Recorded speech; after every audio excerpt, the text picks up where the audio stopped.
வணக்கம்.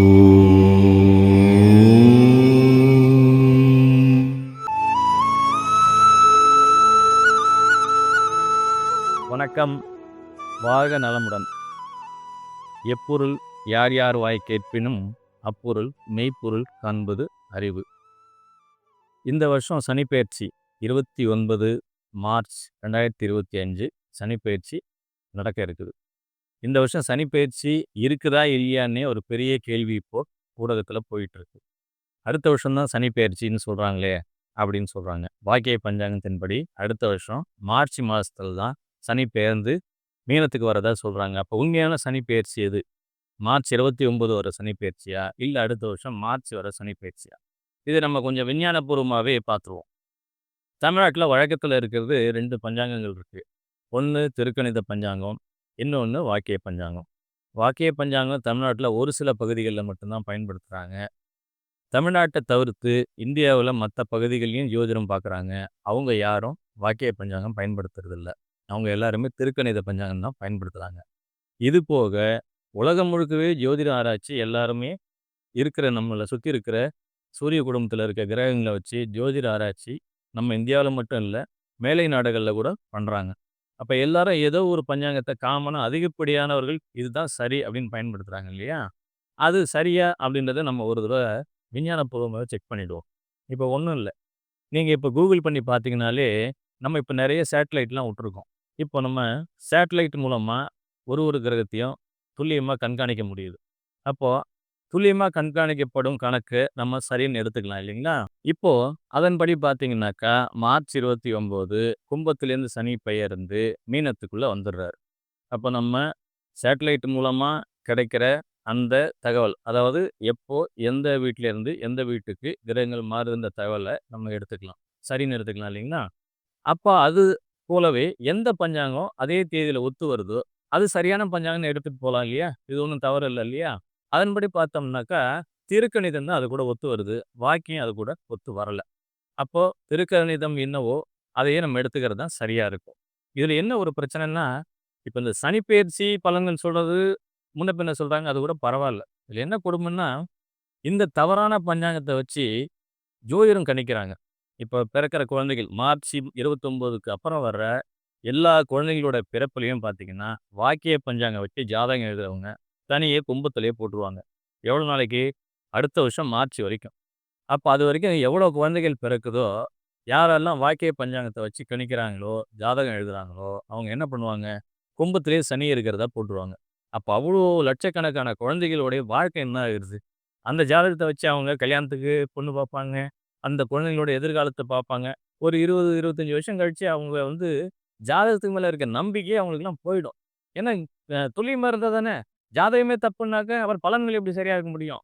ஸோ அதனால் திருக்கணி பஞ்சாங்கம் நமக்கு விஞ்ஞானபூர்வமாகவே ஒத்து வர்றதுனால நம்ம அதை ஃபாலோ பண்ணுறது தான் சரியாக இருக்கும். சரி, இப்போ சனிப்பெயர்ச்சிக்கு வருவோம். 29/3/2025 சனிப்பெயர்ச்சி நடக்குது. கும்பராசியிலிருந்து மீன ராசிக்கு சனி பிரவேசிக்கிறார். பூரட்டாதி நட்சத்திரம் 4ஆம் பாதத்திற்குள் சனி பிரவேசிக்கிறார். அங்கே இருக்கக்கூடிய சனி அதற்கப்புறம் எந்தெந்த மாதங்களில் வக்ரமடைகிறார் அப்படின்றத பார்ப்போம். அவர் 13/7/2025 முதல் 28 நவம்பர் 2025 வரை வக்ரமடைகிறார் மீனராசியிலேயே. பிறகு வக்ர நிவர்த்தி 28/11 அன்னைக்கு வக்ர நிவர்த்தி ஆகி தொடர்ந்து மீனராசியிலே சஞ்சரிக்கிறார்.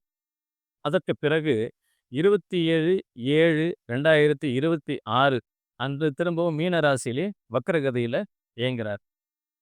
எது வரைக்கும் வக்ரகதியில் இயங்குகிறார் அப்படின்னு பார்த்தீங்கன்னா 11/12/2026 வரைக்கும் வக்ரகதியில் இயங்கி 11ஆம் தேதி வக்ர நிவர்த்தி அடைகிறார்.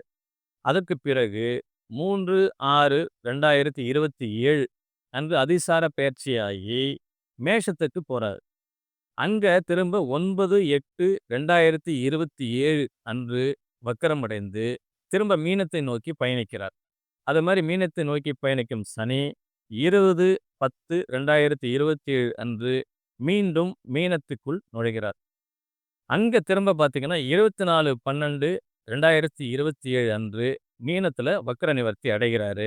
அதற்கு பிறகு 23/2/2028 அன்று சனி பெயர்ச்சியாகி பர்மனெண்ட்டா திரும்ப மேஷ வீட்டுக்கு போறாரு. அப்போ இதில பார்த்தீங்கன்னா, வக்ரம் அடைகிறாரு, அதிசாரம் இருக்குது. இதெல்லாம் கலந்து தான் இந்த சனி பெயர்ச்சி இருக்க போகுது.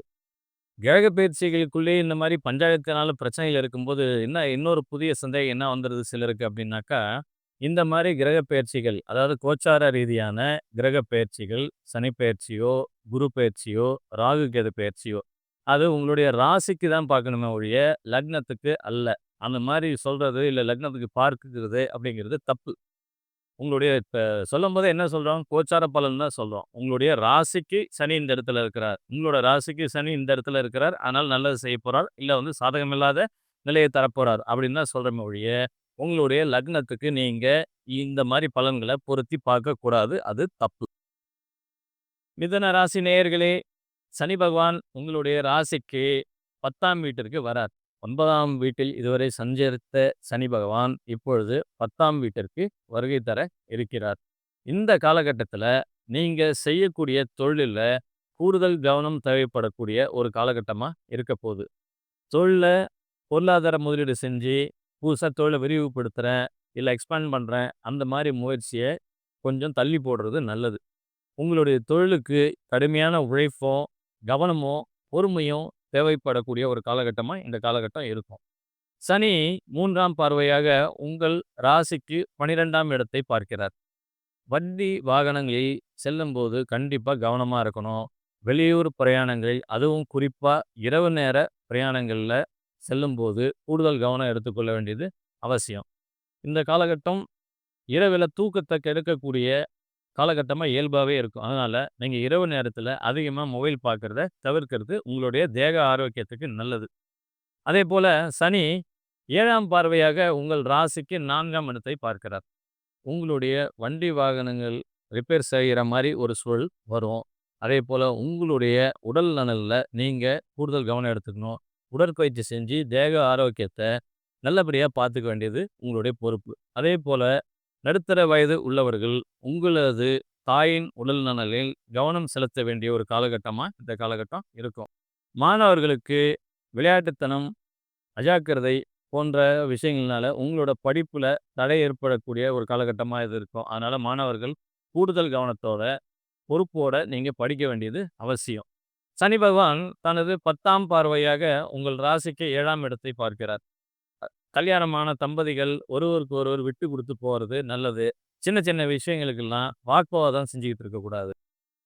அதேபோல பார்ட்னர்ஷிப் தொழில் செய்றவங்க பார்ட்னர் கூட சுமூகமான ஒரு உறவ கடைபிடிக்க வேண்டியது அவசியம். இயல்பாவே பார்ட்னருக்குள்ள மனக்கசப்பு வரக்கூடிய ஒரு காலகட்டமா இந்த காலகட்டம் இருக்குன்றதுனால, நீங்க பொறுமையும், புத்திசாலித்தனத்தையும் கடைபிடிச்சு, இந்த மாரி பிரச்சனைய தவிர்த்துக்க வேணும். அதேபோல நண்பர்களுக்கு கொடுக்கல் வாங்கல், அதாவது காசு பணம் குடுக்குறது ஃப்ரெண்ட்ஸுக்கு அப்படின்றதெல்லாம் கொஞ்சம் யோசனை பண்ணி செய்யுங்க. அதே போல ஃப்ரெண்ட்ஸ் சொல்றாங்கன்னு சொல்லிட்டு எங்கேயும் போய் ஜாமீன் கையெழுத்து போடாதீங்க. அது வீண் சிக்கல்களை உருவாக்கும். மீண்டும் சந்திப்போம். நன்றி.